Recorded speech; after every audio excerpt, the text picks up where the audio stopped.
dapat melaksanakan firman-Mu dalam kehidupan kami.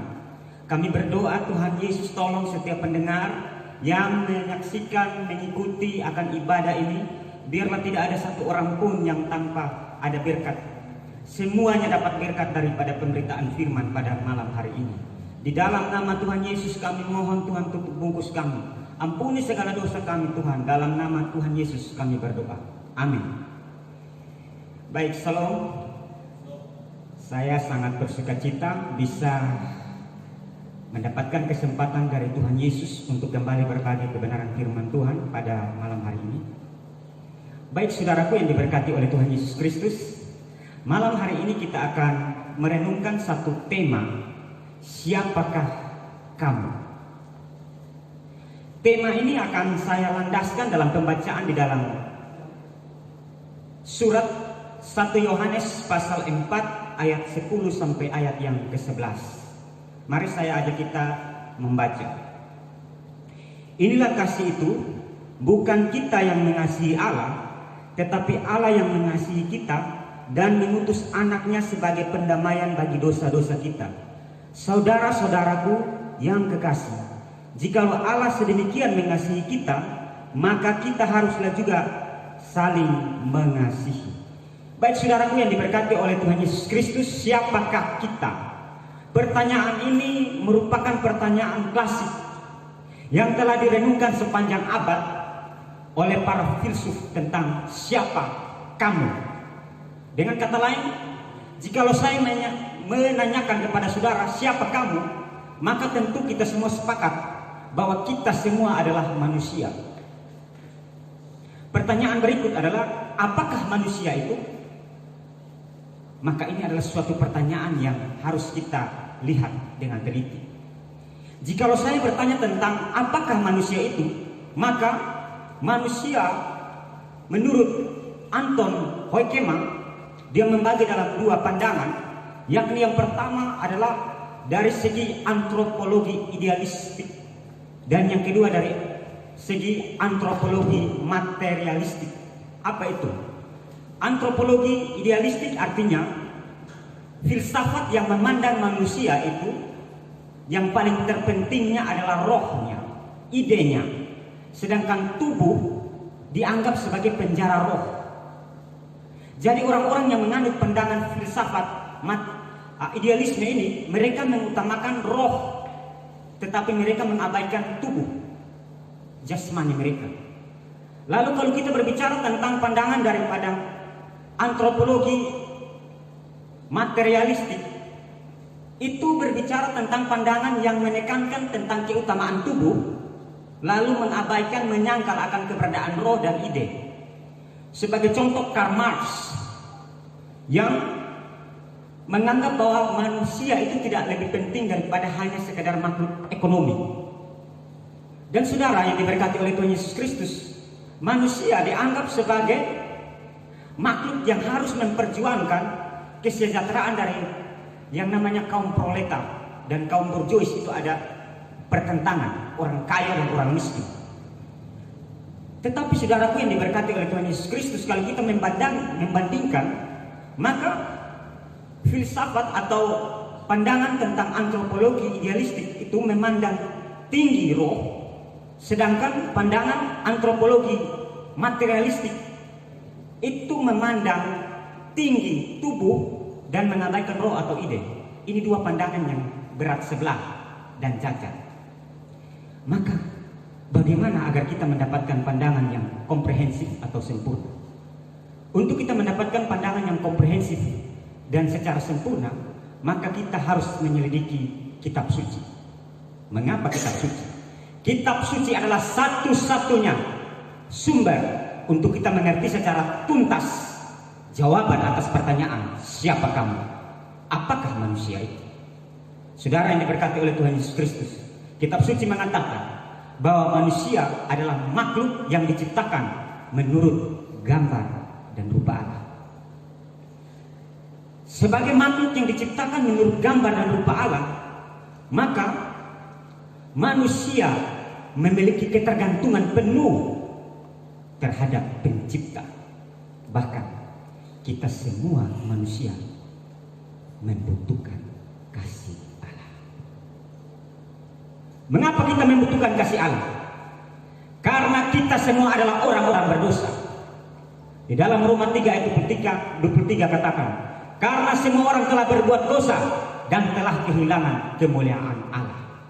Semua orang di sini berarti tidak membedakan antara status usia, tidak membedakan antara status sosial, tidak membedakan engkau kaya atau engkau miskin. Semuanya berbuat dosa. Karena semua orang berbuat dosa, bahkan dalam kandungan ibu kita telah diperanakan di dalam dosa. Dalam Mazmur 51 ayat yang ke-7 dikatakan, dalam kandungan ibu aku diperanakan dalam dosa. Dosa adalah pelanggaran terhadap hukum Allah.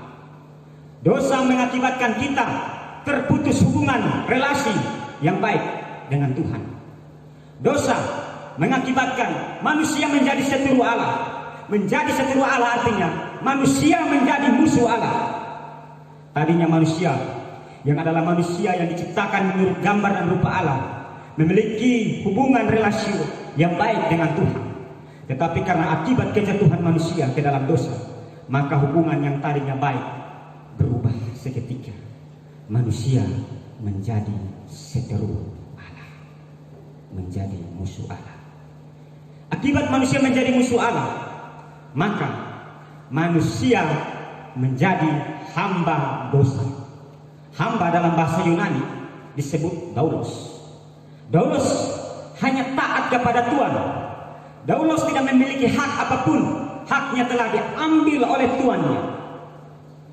Saudara, kita adalah hamba dosa. Dengan kata lain, sebagai hamba dosa, kita hidup di bawah dosa. Dosa yang memerintah kita. Kita menjadi hambanya. Kita berbuat sesuatu, berpikir sesuatu, mengatakan sesuatu, dikuasai sepenuhnya oleh dosa. Saudara, makanya saudaraku yang diberkati oleh Tuhan Yesus Kristus, karena kita adalah hamba dosa, maka tidak perlu ajar cara berdosa pun anak kecil bisa tahu cara berbuat dosa. Saya ambil ilustrasi. Ada seorang ibu punya anak yang baru kelas 1 SD. Dia punya mama simpan kue di kulkas. Kasih tahu dia punya anak, bilang, adek, ingat mama ada simpan kue di kulkas, sudah boleh ambil, nanti Tuhan Yesus marah. Ini anak dengar. Tapi setelah dengar ini mama punya perintah dan larangan ini anak mengambil jalannya sendiri. Di luar daripada dugaan si mama, anak ini pergi ke kulkas tanpa sepengetahuan mama. Dia buka kulkas. Setelah dia buka kulkas, dia ambil kue. Sementara makan di depan kulkas, mamanya muncul. Dek, bikin apa? Dia tertangkap basah. Mamanya tanya, adek, kalau ambil kue begitu tadi mama sudah bilang Tuhan Yesus lihat ke sana. Iya, Tuhan Yesus lihat. Kira-kira Tuhan Yesus marah ke sana kalau adik ambil? Tuhan Yesus marah. Nah kalau begitu Tuhan Yesus omong apa dengan adik? Tuhan Yesus bilang ambil cepat-cepat sebelum mama dapat tahu. Ini kenapa? Tanpa diajar tentang cara berdosa pun anak kecil sudah bisa untuk melakukan dosa. Kenapa? Karena manusia adalah hamba dosa. Saudara yang diberkati oleh Tuhan Yesus Kristus, kita bukan saja menjadi hamba dosa, tetapi kita juga mengalami yang namanya kematian. Kematian di sini dari sudut pandang kitab suci menjelaskan 3 jenis kematian. Kematian yang pertama disebut dengan kematian rohani. Kematian rohani itu apa? Kematian rohani adalah terpisahnya relasi antara Tuhan dengan manusia.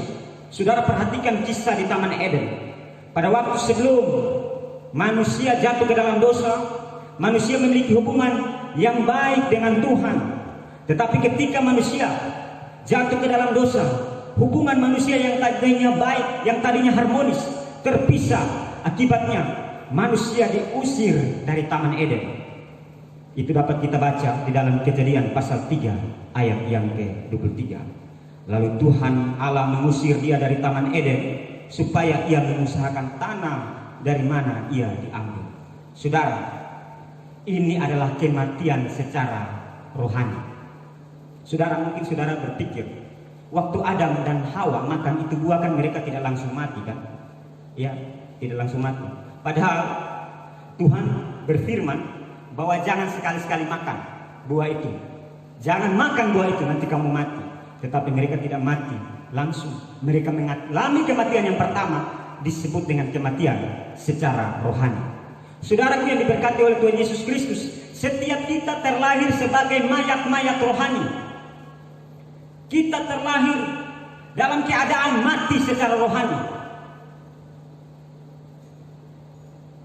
Makanya di dalam Efesus pasal 2 ayat 1 sampai yang ketiga dikatakan, kamu dahulu sudah mati karena pelanggaranmu dan dosa-dosamu. Kamu hidup di dalamnya karena kamu mengikuti jalan dunia ini, karena kamu mentaati penguasa kerajaan angkasa, yaitu roh yang sekarang sedang bekerja di antara orang-orang durhaka. Di sini dikatakan kamu dahulu sudah mati. Lalu dilanjutkan kamu hidup di dalamnya. Orang yang hidup tapi sudah mati. Apa artinya? Ini adalah kematian secara rohani. Saudara, berapa banyak orang yang mengalami kematian secara rohani, hidup secara fisik, tetapi tidak memiliki persekutuan dengan Tuhan, tidak memiliki relasi pribadi intim dengan Tuhan, tidak mengabaikan, tidak mau gereja, tidak mau beribadah, anggap hidup hanya sekali dan mati selesai. Itu adalah orang yang sebenarnya hidup secara jasmani, tetapi mati secara rohani. Itu adalah kematian yang pertama. Kematian yang kedua adalah kematian secara jasmani. Kematian secara jasmani artinya terpisahnya roh dari tubuh, mengakibatkan tubuh yang tadinya cantik, tubuh yang tadinya ganteng menjadi mayat. Saudara, waktu Tuhan menempatkan manusia di Taman Eden, Tuhan memberikan perintah di dalam Kejadian pasal 2 ayat 16. Lalu Tuhan Allah memberi perintah kepada manusia, semua buah pohon dalam taman ini boleh kau makan buahnya yang dengan bebas, tetapi pohon pengetahuan yang baik dan yang jahat janganlah kamu makan buahnya, sebab pada waktu engkau memakannya pastilah engkau mati. Saudara perhatikan, waktu Adam dan Hawa makan tidak langsung mati. Bahkan Adam itu masih mencapai umur 930 tahun. Di dalam Kejadian pasal 5 ayat yang kelima. Jadi Adam mencapai umur 930 tahun lalu ia mati. Apakah firman Tuhan tidak benar? Mengapa dikatakan makan langsung makan mati tetapi masih hidup? Saudara perhatikan, kipas angin ketika dicabut colokannya, aliran listrik tidak masuk lagi, maka dia masih berputar atau tidak? Dia masih berputar, tetapi putarannya akan lama-lama makin lambat dan pada akhirnya akan mati. Demikian juga pada waktu Adam dan Hawa memakan buah itu, mereka pasti lambat atau cepat mereka mati. Saudara, kematian jasmani ini pasti semua kita alami. Kita sudah pegang tiket. Kita sudah pegang tiket, tinggal tunggu kapan nomor antrian kita dipanggil. Saya mau tanya saudara, pada waktu saudara mati hari ini, yakin tidak pasti masuk surga?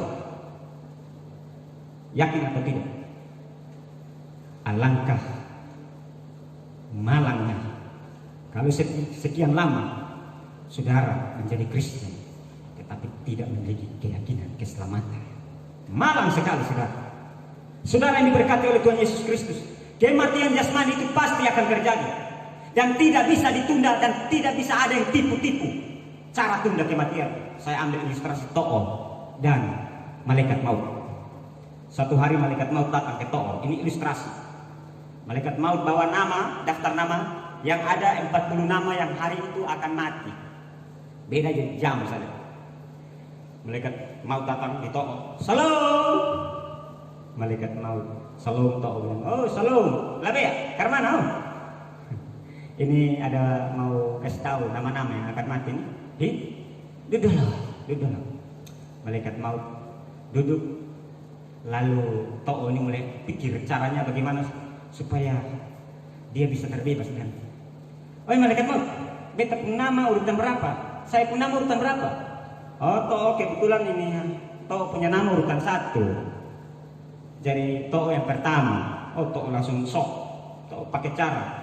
Bagaimana caranya supaya dia bisa lolos? Dia masuk, dia bilang, tunggu dulu malaikat maut, saya putar kopi dulu, pasti capek ya. Duduk dulu, saya putar kopi. Dia pergi, dia putar kopi, dia taruh CTM 5. CTM 5. Setelah itu, dia bilang, malaikat maut, minum sudah. Lalu malaikat maut minum. Setelah minum, malaikat maut langsung, aduh, enak, malaikat maut langsung tidur pulas. Saat tidur itu, To'o ambil itu nama-nama yang di kertas, To'o rubah nomor 1 itu To'o kasih di nomor 40. Jadi artinya To'o yang tadi urutan 1 sejatuh ke 40. Setelah itu To'o bilang, hai baik sih, ini hari ya minimal belum langsung mati urutan 1 lah. Malaikat maut bangun, badan enak Ternyata, terima kasih suka si kopi yang paling enak.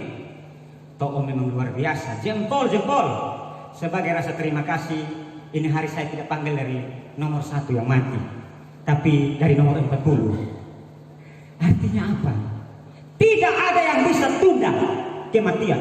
Makanya saya tanya, jikalau saudara mati hari ini, yakin tidak? Pasti masuk surga. Ingat, hidup ini hanya sementara, hanya seperti uap. Kematian tidak bisa untuk ditunda-tunda. Itu kematian jenis yang kedua. Kematian jenis yang ketiga adalah kematian kekal. Kematian kekal artinya apa? Kematian yang dialami oleh manusia, disiksa. Manusia disiksa selama-lamanya di neraka. Itulah kematian yang disebut dengan kematian kekal.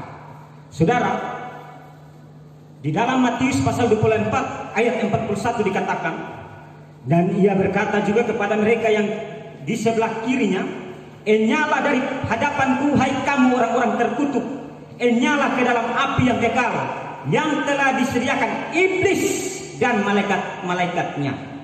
Saudara, iblis dan malaikat-malaikatnya. Neraka itu suatu tempat, bukan sekedar suatu kondisi. Neraka itu nyata, tanpa perlu untuk tulis buku kesaksian-kesaksian. Saya percaya kitab suci secara jelas, satu-satunya sumber menyatakan bahwa neraka itu real. Bahkan banyak kesaksian-kesaksian palsu tentang neraka. Saya sudah mengkritik tulisan-tulisan dari buku-buku. Salah satunya adalah buku tentang kesaksian 7 remaja tentang neraka. Di dalam itu buku dia katakan bahwa setan menyiksa manusia di neraka. Jadi mereka pergi ke neraka. Di sana neraka, setan ada pegang tombak. Lalu setan tusuk dengan manusia-manusia di neraka. Manusia-manusia lari, dapat bakar, lari dapat bakar. Lalu apa yang terjadi? Manusia waktu disiksa di neraka, setan-setan ketawa. Setan-setan ketawa. Ini apa coba? Ini orang yang tulis ini kesaksian ini hanya 2 kemungkinan. 1, dia sedang membual, dia sedang menipu untuk mencari popularitas. Untuk mencari popularitas, tipu-tipu, mengatasnamakan Tuhan, dan itu banyak terjadi sekarang. Atas nama Tuhan, Tuhan omong ini, omong itu. Hati-hati, saya bukan anti terhadap suara Tuhan, tetapi hati-hati, banyak sekarang palsunya. Saudara, setan tidak pernah menyiksa manusia di neraka, sebab setan itu dia yang akan disiksa di neraka. Kapan? Pada waktu Yesus Kristus datang kembali sebagai Raja dan Hakim, barulah setan-setan dilemparkan di neraka, sebagaimana tertulis di dalam Wahyu pasal 20 ayat yang ke-10. Iblis dilemparkan ke dalam lautan api yang menyala-nyala. Saudara yang diberkati oleh Tuhan Yesus Kristus, orang yang mengalami kematian secara kekal adalah orang yang akan disiksa selama-lamanya di neraka. Inilah gambaran bahwa akibat manusia menjadi musuh Allah seteru Allah, manusia mengalami kematian secara rohani, manusia menjadi hamba dosa, Manusia juga mengalami kematian jasmani, tetapi juga manusia akan mengalami kematian secara kekal. Dan perlu saudara-saudara ketahui bahwa dengan cara apapun manusia tidak bisa untuk mendamaikan dirinya dengan Tuhan. Dengan cara apapun, termasuk dengan perbuatan baik dia. Mengapa? Alkitab menggambarkan bahwa orang berdosa sama sekali tidak bisa berbuat baik. Di dalam Roma 3 ayat 12 katakan, semua orang telah menyeleweng, mereka semua tidak berguna, tidak ada yang berbuat baik, seorang pun tidak. Tidak ada yang berbuat baik, seorang pun tidak. Manusia yang telah berdosa tidak mampu dan tidak bisa untuk berbuat baik, mencapai standar daripada Tuhan. Itu yang pertama.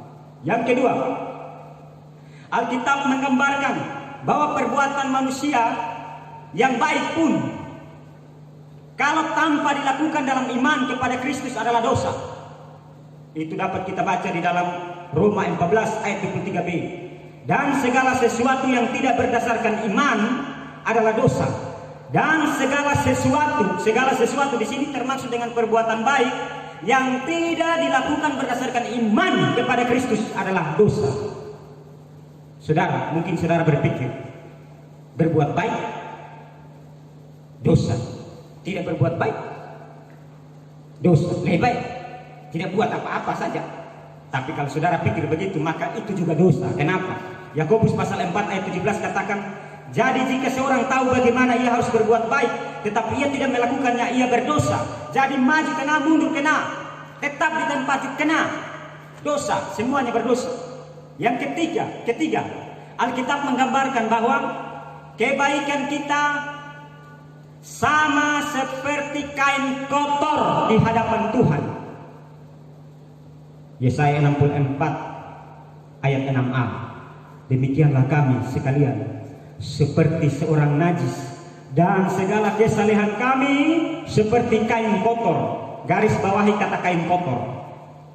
Kain kotor di sini bukanlah kain pel. Kain kotor di sini bukan sekedar kain yang biasa-biasa. Kain kotor di sini adalah pembalut wanita.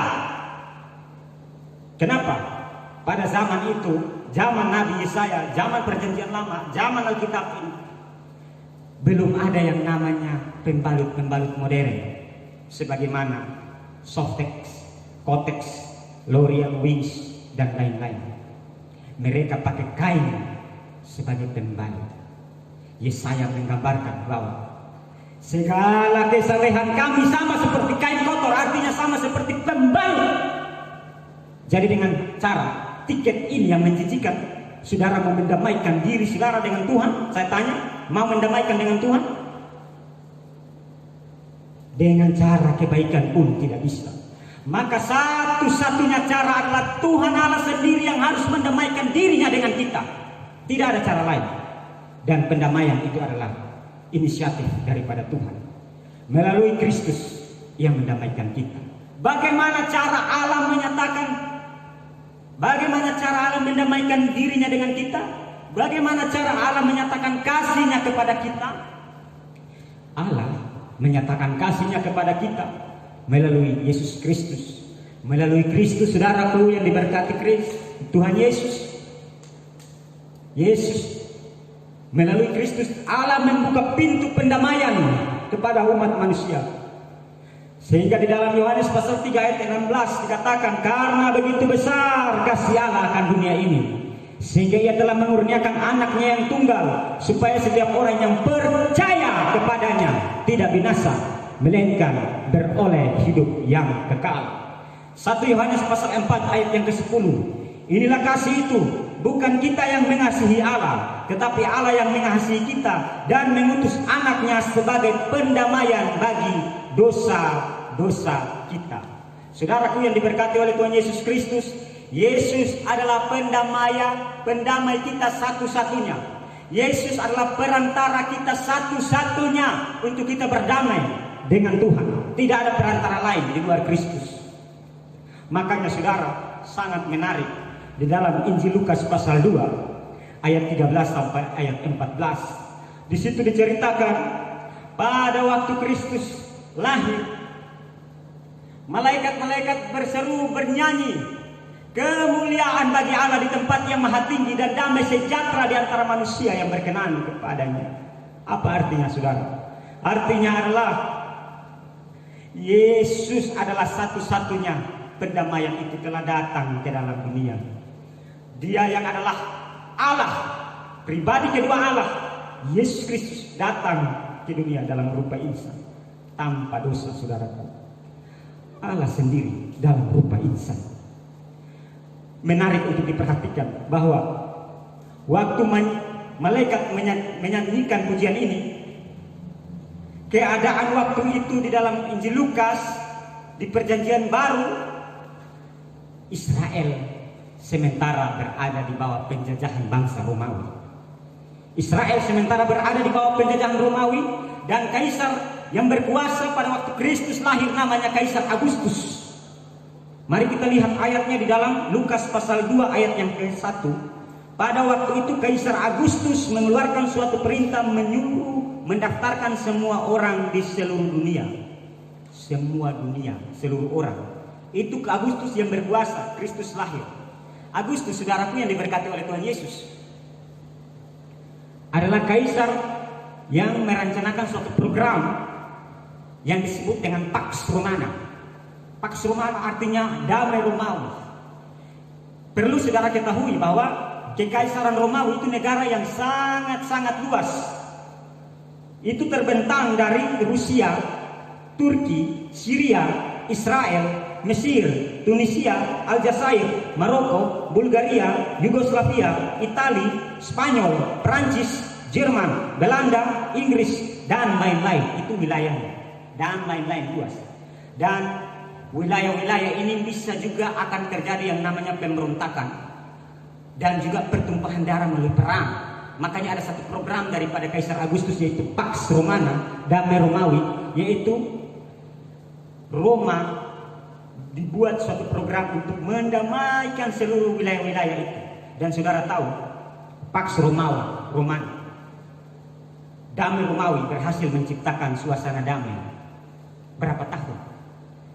William Barclay katakan bahwa menurut perhitungan dalam 3000 tahun yang tercatat di dalam sejarah, ternyata hanya kurang dari 150 tahun tidak ada suatu peperangan. Saudara perhatikan di sini. Pax Romana berhasil untuk membuat wilayah di Kekaisaran Romawi itu damai. Tetapi pada akhirnya pun kacau. Pada akhirnya pun perang.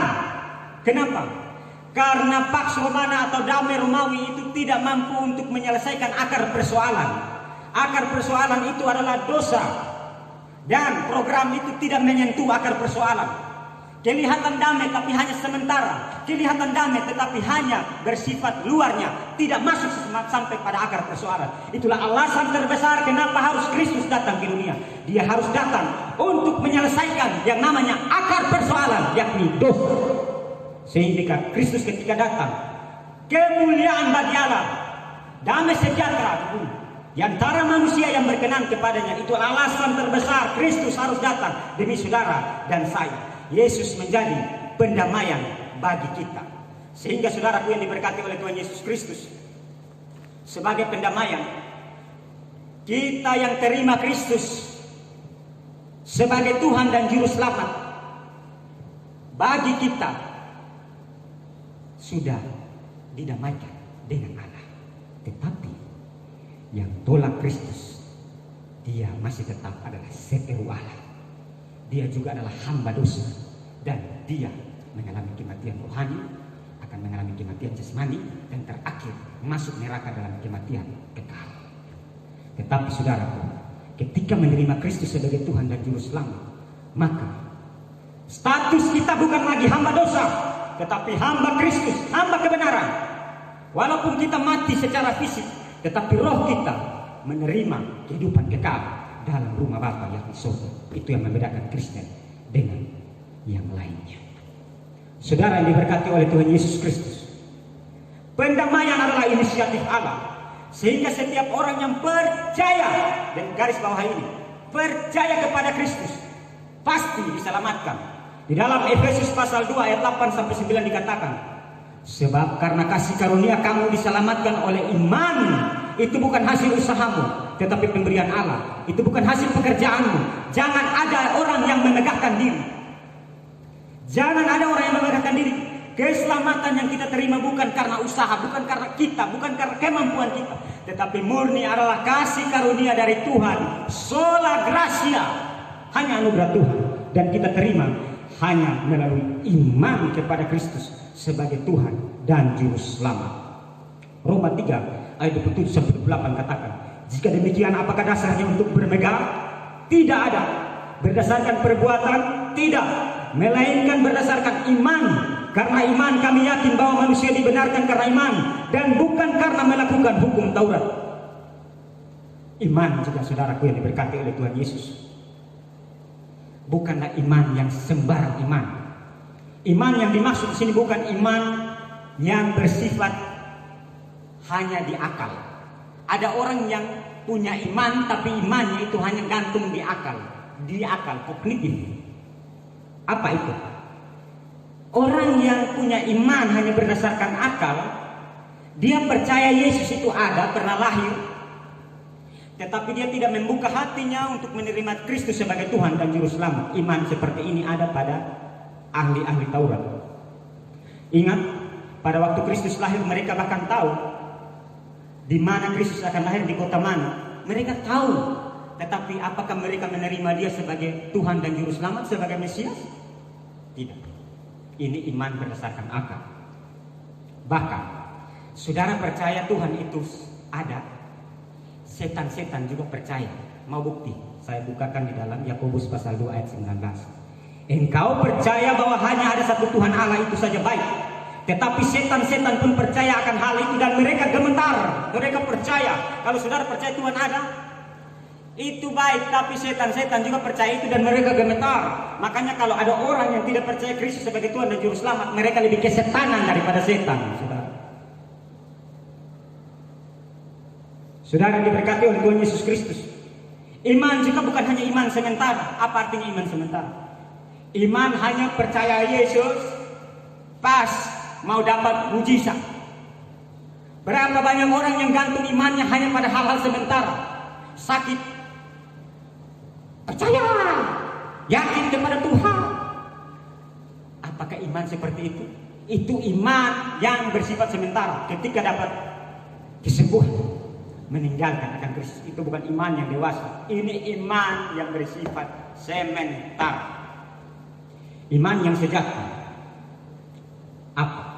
Iman yang menyelamatkan. Iman yang sejati adalah iman yang menyelamatkan, yakni bukan sekedar percaya Yesus di akal saja, bukan hanya percaya pada hal-hal sementara tentang Kristus, tetapi lebih dari itu adalah percaya kepada Kristus sebagai satu-satunya Tuhan dan Juru Selamat, dan bahwa di luar Kristus tidak ada keselamatan. Di luar Kristus tidak ada keselamatan. Di luar Kristus tidak ada pendamaian. Di luar Kristus saudara tetap menjadi musuh Allah, dan pastikan akan mati masuk neraka kalau tidak percaya kepada Kristus sebagai Tuhan dan Juru Selamat. Ini iman yang menyelamatkan saudara. Saudara perhatikan, di dalam Yohanes pasal 5 ayat 24 katakan, aku berkata kepadamu, sesungguhnya barang siapa yang mendengar perkataanku dan percaya kepada Dia yang mengutus aku, ia mempunyai hidup kekal dan tidak dihukum. Siapa percaya, dia punya hidup kekal. Yohanes pasal 10 ayat 8, dan aku memberikan hidup kekal kepada mereka, dan mereka pasti tidak akan binasa sampai selama-lamanya, dan seorang pun tidak dapat merebut mereka dari tanganku. Kalau Tuhan yang pegang saudara, siapa yang mau lepaskan untuk keselamatan? Siapa? Siapa coba? Soalnya ada satu setan, dua binatang pun yang bisa melepaskan itu kalau Tuhan yang pegang. Kalau saudara percaya Kristus sungguh-sungguh sebagai Tuhan dan Juru Selamat, keselamatan saudara dipegang oleh tangan Tuhan seperti jabat tangan Romawi. Ketika tangan saudara ini ibarat tangan saudara, ini adalah tangan Tuhan. Ketika saudara punya tangan ini, mungkin suatu saat lemah saudara melepaskan tangan Tuhan, tetapi tangan dari atas, tangan Allah yang maha perkasa itu tidak melepaskan akan tangan kita. Yohanes 14 ayat 6 katakan, Akulah jalan dan kebenaran dan hidup. Tidak ada seorang pun yang datang kepada Bapa kalau tidak melalui aku.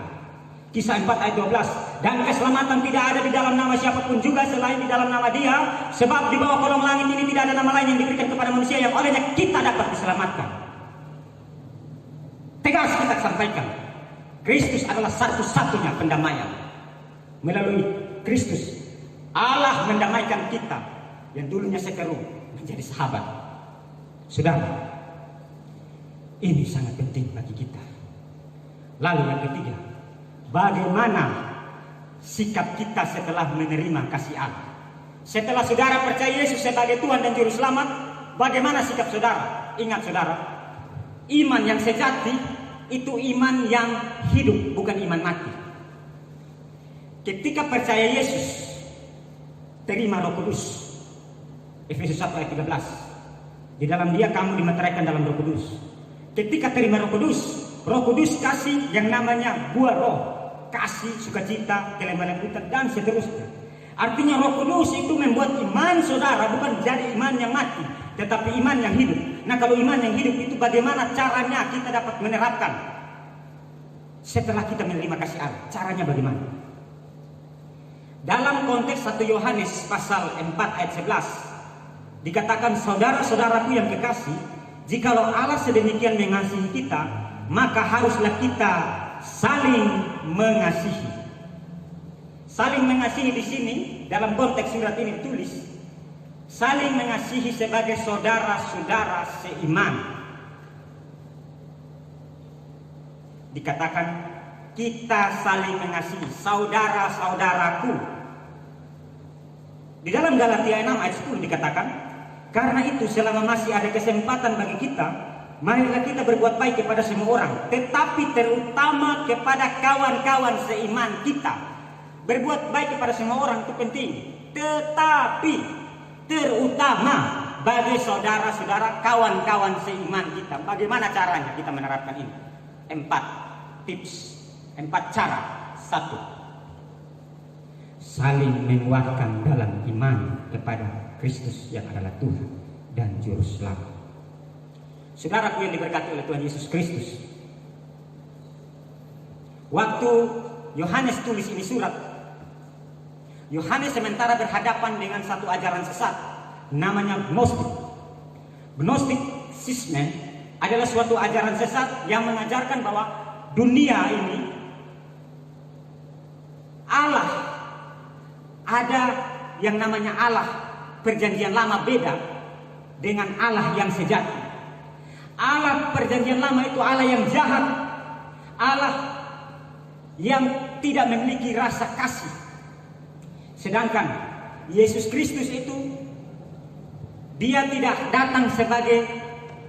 berinkarnasi datang sebagai manusia. Yesus itu tidak pernah berinkarnasi datang sebagai manusia, tetapi Dia hanya datang dan pura-pura mati di atas kayu salib. Gnostisisme adalah suatu ajaran sesat. Gnostik menyangkal Yesus Kristus datang dalam rupa insan. Saudara yang diberkati oleh Tuhan Yesus Kristus, makanya Yohanes begitu jelas, begitu tegas menyerang akan ajaran Gnostik. Di dalam 1 Yohanes pasal 4 ayat 1 sampai ayat ketiga dikatakan, saudara-saudaraku yang terkasih, janganlah percaya akan setiap roh, tetapi ujilah roh-roh itu, apakah mereka berasal dari Allah, sebab banyak nabi-nabi palsu yang telah muncul dan pergi ke seluruh dunia. Demikianlah juga kita mengenal roh Allah. Setiap roh yang mengaku bahwa Yesus Kristus telah datang sebagai anak manusia berasal dari Allah, dan setiap roh yang tidak mengaku Yesus tidak berasal dari Allah, roh itu adalah roh antikristus. Dan tentang dia kamu telah dengar bahwa ia datang dan sekarang ini ia sudah ada di dunia. Ini ajaran sesat. Roh itu adalah suatu pengajaran. Roh pengajar-pengajar palsu, nabi-nabi palsu, Gnostisisme yang mengajarkan ajaran sesat. Yohanes memberikan surat ini agar kita saling menguatkan dalam iman kepada Kristus. Saat ini saudaraku yang diberkati oleh Tuhan Yesus Kristus, kita punya keadaan lebih berat daripada zaman Yohanes. Kenapa saya katakan demikian? Karena Yohanes ini hanya lawan satu wabah waktu itu. Wabahnya namanya wabah penyesat. tapi kita lawan dua wabah.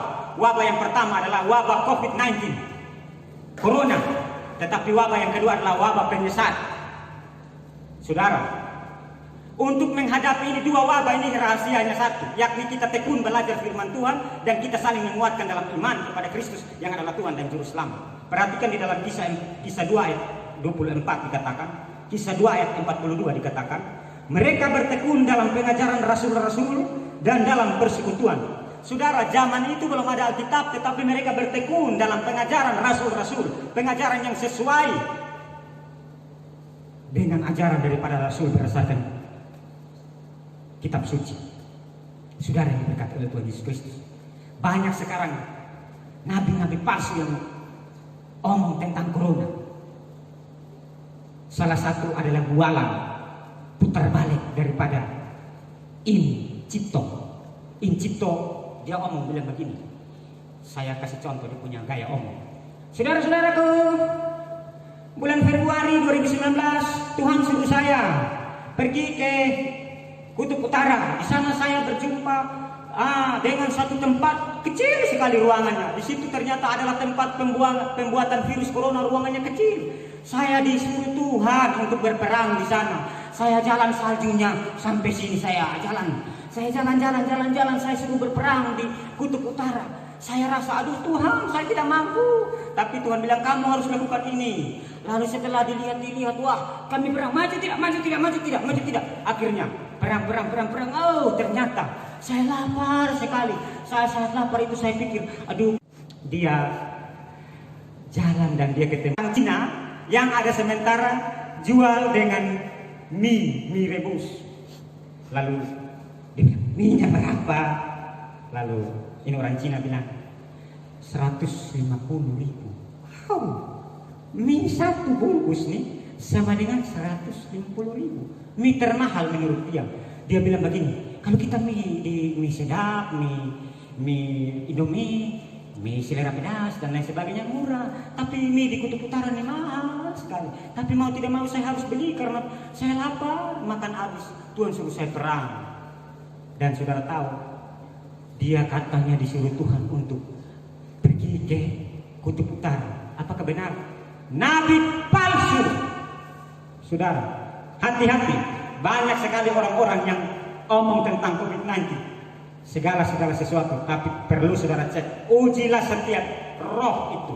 Ada lagi video yang viral, yang orang bilang kerasukan setan tapi bilang itu roh Tuhan. Itu sangat konyol, saudara. Satu tante yang kerasukan setan bilang, tolong panggil ketua klasis. Mengapa engkau menutup rumahku? Mengapa engkau menutup gerejaku? Tolong. Saudara pikir itu Tuhan? Saudara pikir itu Tuhan? Itu setan. Jangan mau ditipu. Itu setan. Nabi-nabi palsu, penyesat, tipu daya. Kita harus lawan ini dengan cara apa? Kita tekun saling menguatkan dalam iman kepada Kristus. Maka COVID-19 ini membuat kita beribadah di gereja, dialihkan ke rumah tangga melalui cara online, supaya kita saling menguatkan dalam iman kepada Kristus yang adalah Tuhan dan Juru Selamat, supaya kita tidak tipu dengan berbagai macam bualan putar balik yang mengklaim mengatasnamakan Tuhan Yesus. Tuhan suruh sembah saja om. Cek benar tidak sesuai dengan prinsip kitab suci. Makanya kalau sudah dapat kesempatan beribadah di rumah saling menguatkan, jangan pemalas. Apakah selama ini waktu amplop liturgi yang ada ini dibagi ke gereja-gereja melalui cara online ini, apakah saudara dalam satu rumah tangga itu ada ibadat? Tidak. Jangan sampai liturgi yang dibagikan gereja itu hanya menjadi kertas yang akan ditimbang untuk dijual. Tidak ibadat di gereja, tidak pakai itu liturgi, tapi hanya simpan saja. Akibatnya itu liturgi hanya dipenuhi oleh lalat, dihinggapi oleh berbagai macam binatang-binatang yang ada di planet bumi ini. Sudah, hati-hati. Sebenarnya kesempatan ini beribadah di rumah, jangan dulu tangangan di rumah. Kalau nonton film asap luar biasa. Tapi kalau beribadah nol. Saya kalau pergi ke kios nih, Allahu Akbar, Engkau Allah Maha Mulia. Aduh Tuhan, Tapi coba ini anak sekolah minggu dong dengar. Dong lebih hafal lagu yang namanya goyang ubur-ubur. Wih, tua-tua dong cik. Oh ya. Ubur-ubur.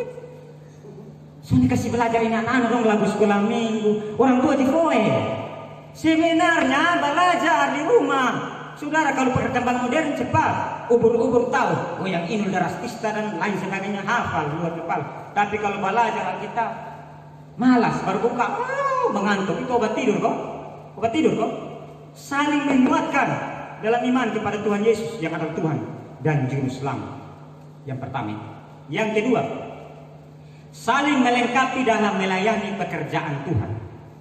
Saudara, saling melengkapi dalam melayani pekerjaan Tuhan ini saling melengkapi dalam konteks sebagai satu tubuh Kristus, di mana terdiri dari berbagai macam anggota, tetapi merupakan satu bagian dari tubuh. Kristus adalah kepalanya. Dan perhatikan di sini, saling melengkapi di sini adalah orang-orang yang betul-betul adalah tubuh Kristus, yang adalah betul-betul adalah bagian yang sejati, bukan daki. Saya kasih tahu ini, daki beda dengan tubuh. Daki beda dengan tubuh. Kalau daki itu orang-orang yang bukan adalah sungguh-sungguh bagian dari tubuh Kristus, itu tidak perlu dirangkul. Yang orang-orang yang penyesat-penyesat itu daki, jangan rangkul, itu hanya menjadi kuman, jangan kuman. Betul-betul yang tubuh real. Tapi kalau ada tumor, ada penyakit-penyakit yang isi lebe dong itu sebenarnya itu penyakit, itu harus dioperasi, dibuang. Hanyalah tubuh yang betul-betul fit, yang betul-betul sejati itu. Saling melengkapi. Caranya apa? Melalui apa? Melalui kasih karunia yang Tuhan percayakan kepada kita. Di ibadah online ini, Kakak Denver, melalui IT dan juga Kakak Eli dan seluruh luar biasa semuanya, pemuda Kota Kupang, itu mereka punya kasih karunia yang Tuhan percayakan. Mereka pakai untuk memuliakan Tuhan. Ada pemusik, Kakak James, Kakak Jejo dan juga teman-teman yang ada ini semuanya, itu mereka pakai bisa bernyanyi, memuji memuliakan Tuhan. Ada orang Kristen yang kalau menyanyi di tempat mete ini luar biasa, tapi kalau menyanyi di gereja lidah langsung jadi besi, lidah besi. Tapi kalau menyanyi di mete, wih lepas. Satu bapak, saya terbangun tengah malam, dia ada menyanyi, putar lagu. Kapan lagi kita berbincang dan berterus terang? Kapan gak lagi? Hampir siang apa? Perhatikan itu. Tapi kalau menyanyi di gereja di tempat, tapi kalau di rumah, ku rasakan sunyi mencekam dan hatiku tersiksa. Ada, sudah. Pakai untuk menyanyi di gereja, jangan tangangan. Saudara yang diberkati oleh Tuhan Yesus Kristus, kita harus memakai kasih karunia yang Tuhan percayakan kepada kita untuk saling melengkapi di dalam melayani pekerjaan Tuhan. Yang ketiga, melayani dalam damai. Kalau tubuh kita yang adalah sejati dalam Kristus ini sudah bebas kuman, sudah bebas penyakit, maka kita bisa masuk ke poin yang ketiga, yakni kita melayani dalam damai. Melayani dalam damai itu tidak paksa untuk bikin damai, tapi betul-betul sudah berdamai secara tulus. Di dalam Matius pasal 5 ayat 23 sampai 24 dikatakan, sebab jika engkau mempersembahkan persembahanmu di atas mezbah dan engkau teringat akan segala sesuatu yang ada di dalam hati saudaramu terhadap engkau, tinggalkanlah persembahanmu itu di depan mezbah dan pergilah berdamai dengan saudaramu, lalu kembali untuk mempersembahkan persembahan itu. Apapun persembahan yang kita lakukan, dalam bentuk apapun, pelayanan apapun, persembahan apapun yang kita lakukan, pelayanan, kita harus berdamai dengan sesama kita yang adalah pelayan. Saudaraku, yang saya maksud ini bukan pengajar-pengajar palsu dan sesat, tapi yang betul-betul kesatuan Kristus. Kita menyampaikan perdamaian. Saudara, apa bedanya setan dengan anak-anak Tuhan? Salah satunya di sini. Setan itu politik divide et impera untuk pecah belah anak Tuhan, tetapi mereka ini trik bisa menyatu sama sekali. Anak Tuhan bisa pecah-pecah. Setan punya cara itu, biasa saya bagi politik-politik setan, putar-putar balik. Ini politik yang saya maksud ini adalah putar-putar balik setan. Salah satunya biasa mereka pakai itu di tempat orang mati. Orang ada sementara mati langsung ada ya. Kira syukur, aduh, Bapak masuk, Bapak masuk. Bapak bilang ambil ayam merah dulu, taruh di depan kuburan. Saudara, itu setan. Setan ada masuk tuh saudara, itu bukan hukum Bapak tuh hanya masuk, hanya kalau dia terima Yesus sungguh-sungguh sebagai Tuhan dan Juru Selamat di surga. Tapi kalau dia sudah terima Kristus secara sungguh-sungguh, imannya sudah hidup di dalam Kristus, sudah di neraka. Yang ada tuh apa? Setan yang menyamar. Setan yang bunuh ayam merah dulu, ambil sirip pinang dulu, aduh, ambil dulu, ini parah. Saudara, perhatikan itu, melayani dalam. Perhatikan ya, di dalam Markus pasal 5 ayat 9 dikatakan, kemudian ia bertanya kepada orang itu, siapakah namamu? Jawabnya, namaku Legion karena kami banyak. Tuhan Yesus pernah tanya dengan satu orang yang kerasukan setan, siapa namamu? Setan-setan menjawab, nama Legion. Legion itu bukan nama pribadi. Legion itu adalah jumlah pasukan yang terdiri dari 6.000. Nah, kalau jumlah pasukan yang terdiri ada 6.000, maka yang masuk di dalam itu orang yang kerasukan setan itu ada 6.000 setan. Nah, saudara perhatikan, ada 6.000 setan ini masuk di dalam satu tubuh, mereka tidak bakal lain, padahal ada 6.000 setan. 6.000 setan, saudara bayangkan dalam satu tubuh bisa kerjasama, itu luar biasa. Bagaimana dengan anak Tuhan? Anak-anak Tuhan itu tak usah banyak, baru 5, 3, 4 orang susu bisa kacau. Tak salah sedikit keluar dari grup, Bayu angkat kaki, soalnya mau pelayanan, pasang aksi muka dia, geram. Jangan sampai lu ada nama leti, lema, lesulung, leloyo. Lu minum semogion dulu. Hati-hati. Saudara yang diberkati oleh Tuhan Yesus Kristus. Bahkan dalam pelayanan itu, kita juga harus kerjasama tim. Ini saya ambil contoh pohon pelayanan. Ada 4 orang ditugaskan untuk pikul satu pohon yang disebut dengan pohon pelayanan. Orang pertama ini pikul betul-betul pikul. Berate. Memang dia ada pikul. Orang kedua dia pikul, tapi dia hanya sontos sampai ini. Berate. Dia sontos ini. Yang ketiga dia tidak pikul, dia tidak sontos. Dia di luar baru dia jaga kritik. Kurang. Ini kurang. Yang keempat, dia tidak pikul, dia tidak kritik, tapi dia naik di atas pohon. Dia jadi beban di dalam pohon pelayanan. Saudaraku yang diberkati oleh Tuhan Yesus Kristus, pelajaran penting dari ilustrasi ini, kita bukan hanya menjadi seorang penonton, kita juga bukan ada menjadi suatu beban naik di atas itu pohon.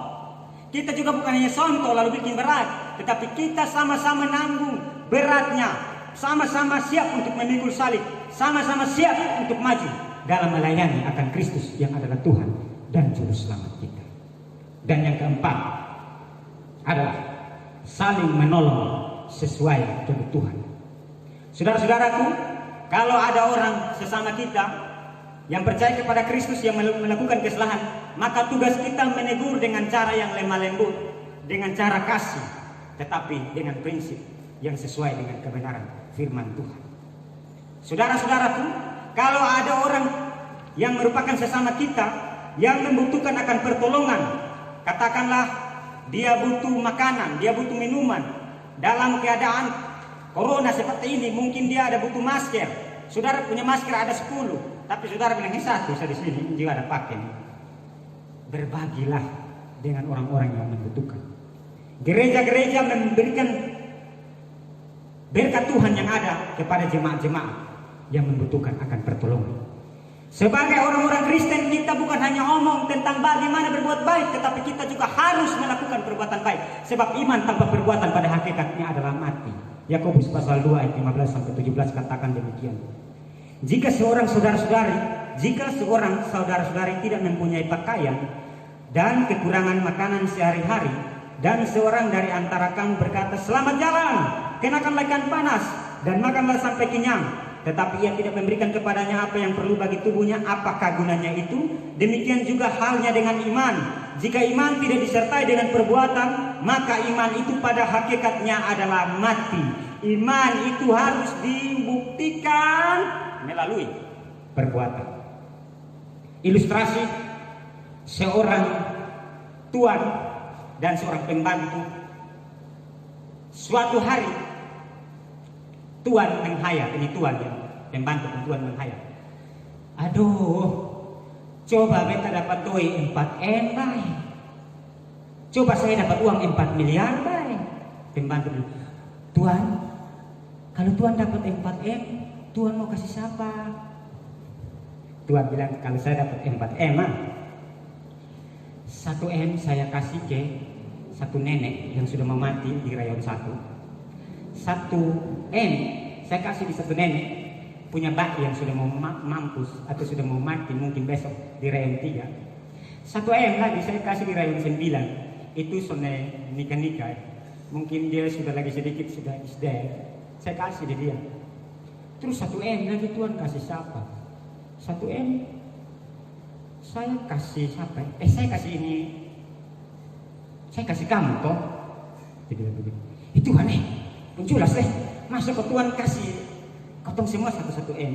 Nanti Tuan dapat apa? Kalau 4M Tuan suka semua. Baik, Tuan sama apa juga kasihan ke Tuan. Bodoh mati lu, itu kan menghayal. Nanti beta menghayal 16M sendiri dapat. Ini apa? Ini menghayal.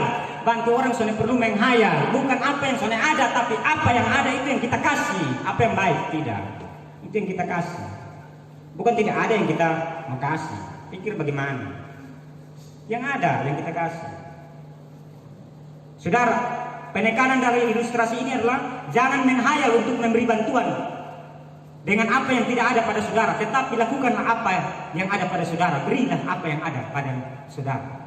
Saudara-saudaraku, 2 Korintus pasal 9 ayat 7-8 katakan, hendaklah masing-masing memberikan menurut kerelaan hatinya, janganlah dengan sedih hati atau karena paksaan, sebab Allah mengasihi orang yang memberi dengan sukacita, dan Allah sanggup melimpahkan segala kasih karunia kepada kamu, supaya senantiasa berkecukupan di dalam segala sesuatu, dan malah berkelebihan dalam berbagai kebajikan. Saudara yang diberkati oleh Tuhan Yesus Kristus, melalui pembacaan kita tentang tema siapa kamu, kita mengerti bahwa kita adalah orang-orang berdosa yang telah menjadi seteru Allah, dan kita hidup sebagai hamba dosa mengakibatkan kita mengalami kematian secara rohani, kematian secara jasmani, dan bahkan mengalami kematian secara kekal. Tidak ada satu jalan pun, tidak ada satu cara pun yang bisa membuat kita berdamai dengan Allah. Satu-satunya cara adalah Allah sendiri yang harus menyatakan kasih-Nya kepada kita. Melalui Yesus Kristus, Allah mendamaikan kita dengan dirinya. Sehingga setiap orang yang percaya kepada Kristus tidak lagi merupakan hamba dosa, tetapi hamba kebenaran. Tidak akan mengalami kematian secara kekal, tetapi mengalami kehidupan kekal. Disebut sebagai anak-anak Allah. Status kita berubah sebagai orang-orang yang dikasihinya. Saudaraku yang diberkati oleh Tuhan Yesus Kristus, tanpa Kristus kita binasa. Yesus Kristus adalah satu-satunya jalan ke surga. Sehingga setiap kita yang menerima Kristus, maka kita menerima kasih karunia. Dan kasih karunia itu adalah suatu anugerah yang harus kita lakukan dalam iman yang hidup. Saling menolong, saling menguatkan dalam iman kepercayaan kepada Kristus, saling melengkapi dalam melayani pekerjaan Tuhan, saling melayani dalam damai, dan menolong sesuai dengan kebutuhan. Jikalau saat ini saudara mendengarkan siaran ini, lakukanlah apa yang menjadi pesan firman Tuhan malam ini. Bagi saudara yang menyaksikan ini dan saudara sudah tahu bahwa Kristus adalah satu-satunya juru Tuhan dan juru selamat, segeralah. Kalau saudara belum terima Dia, saya tantang saudara malam ini, terimalah Dia sebagai Tuhan dan juru selamat secara pribadi. Tanpa itu neraka menanti saudara.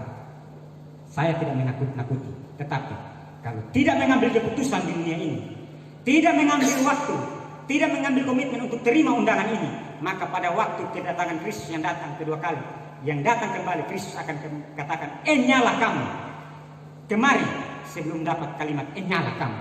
Tapi bagi saudara-saudara yang telah terima Kristus sebagai Tuhan dan Juru Selamat, tetaplah beriman kepada Kristus yang adalah Tuhan dan Juru Selamat. Tetap kuat berbagai pengajaran yang ada, tetap pegang kuat iman kepada Kristus, dan tetap setia sampai pada akhirnya. Tuhan menolong dan memberkati kita semua. Amin. Shalom.